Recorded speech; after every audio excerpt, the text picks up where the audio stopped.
When I stepped through the door of my lakeside retreat, I expected to find maybe a wild animal, given the crashing I'd heard from the driveway. What I didn't expect was a lanky teenager with greasy hair and a case of hard seltzer standing inside, reeking of bad beer and overconfidence. He squinted at me with bleary eyes, trying to figure out who I was while bass-thumping music thudded from my living room speakers behind him. "Yo, this is a private party," he slurred, trying to shut the door in my face. "We got this place reserved for the weekend." Over his shoulder, I saw nearly 24 teenagers treating my home like a frat house. My leather ottoman had been hauled outside and was now a springboard for cannonballs into the lake. Red Solo cups littered the kitchen counter, and someone was pouring what looked like my aged whiskey into a plastic jug of fruit punch. "Is that so?" I said coolly, stepping inside and pulling out my phone. "And who exactly authorized the use of my private cabin?" The teen puffed his chest out. "My mom runs this community. She's the head of the residence's board. That means she can give permission for stuff like this." He took a swig from a bottle I immediately recognized, my top-shelf scotch. "Name's Carter. Carter Green. My mom's Melanie Green." I tapped the record button on my phone. "Melanie Green, as in the same Melanie who chairs the Willow Creek Lakeside Association?" "Yeah, you know her?" he asked, grinning like he owned the place. "Then you know this cabin's basically community property now." "Oh, I know her," I replied, filming the chaos around me. "I sign her paychecks every 2 weeks. I'm Alex Preston, Chief Strategy Officer at Woodmark Capital, where your mother is a mid-level auditor." Carter's face drained of color. The speakers suddenly felt louder. The scene around him seemed to register for the first time. Let me rewind a bit. "I'm Alex Preston. 3 years ago, I bought this lake cabin in Willow Creek as my quiet place away from the corporate grind. The drive from the city was a small price for peace, until Melanie Green was elected board president last spring. At first, her antics were laughable.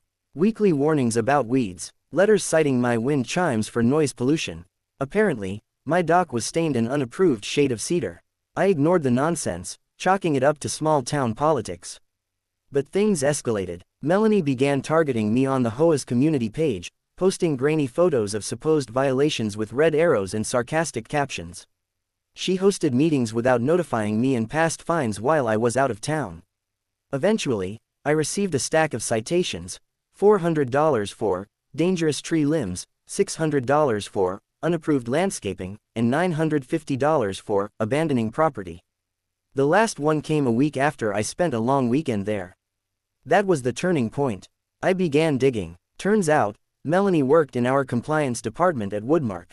Her name had shown up on HR's radar for complaints, micromanaging, violating boundaries, excessive control issues. Her department's turnover rate was abysmal. I kept my professional and personal life separate, until Carter turned my living room into a dive bar. "Everyone out," I yelled, flipping the main breaker. Music cut, lights died, teenagers froze like deer. "You have 5 minutes to vacate before I call the sheriff." A mass exodus ensued, cups flew, sandals slapped. Carter stood paralyzed, still holding the bottle of scotch. "Mr. Preston, I didn't know, my mom said you weren't using the place, and that it was under board control." "Board control doesn't equal squatters' rights," I said, inspecting the wreckage. My office door was ajar. Drawers open, files scattered. "Did anyone go in here?" I asked, lifting the key Carter had dropped. He swallowed. "My mom did, earlier. She said she needed to check for code violations. She said there was a lawsuit coming, and she had to gather evidence." A lawsuit. That was news. According to Carter, Melanie was trying to have me removed from the community for chronic noncompliance. The party was part of the setup, to make it look like I'd abandoned the place. Once Carter left, I got to work. Photographs, video, inventory. The damage was extensive. My security system had captured everything, especially Melanie entering with a master key. Monday morning, I met with HR and legal.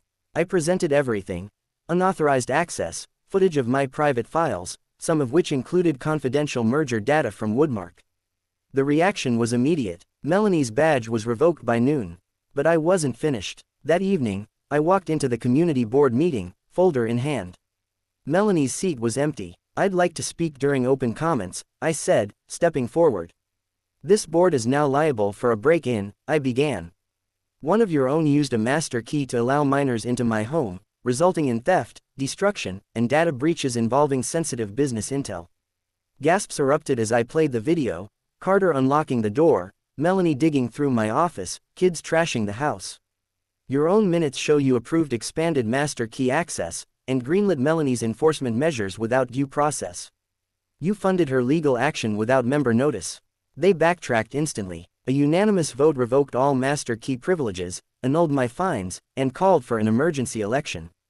The HOA would pay damages from reserve funds.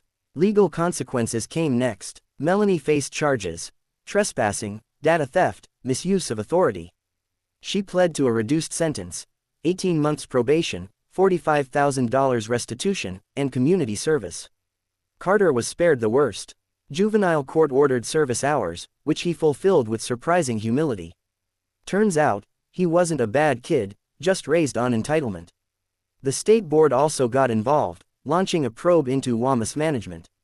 They cited Willow Creek for violations, discriminatory practices, unauthorized access, and misuse of funds. A $60,000 fine and 2 years of state supervision followed. At sentencing, Melanie's lawyer pleaded stress. The judge wasn't sympathetic. "Mrs. Green, you turned your authority into a weapon," he said. "You breached trust, violated privacy, and manipulated others, your own son included." She received the maximum penalty, and a 10-year ban from any leadership or fiduciary position. The court fell silent. Melanie's face went pale. The tyranny at Willow Creek had ended, and my weekends were peaceful once again.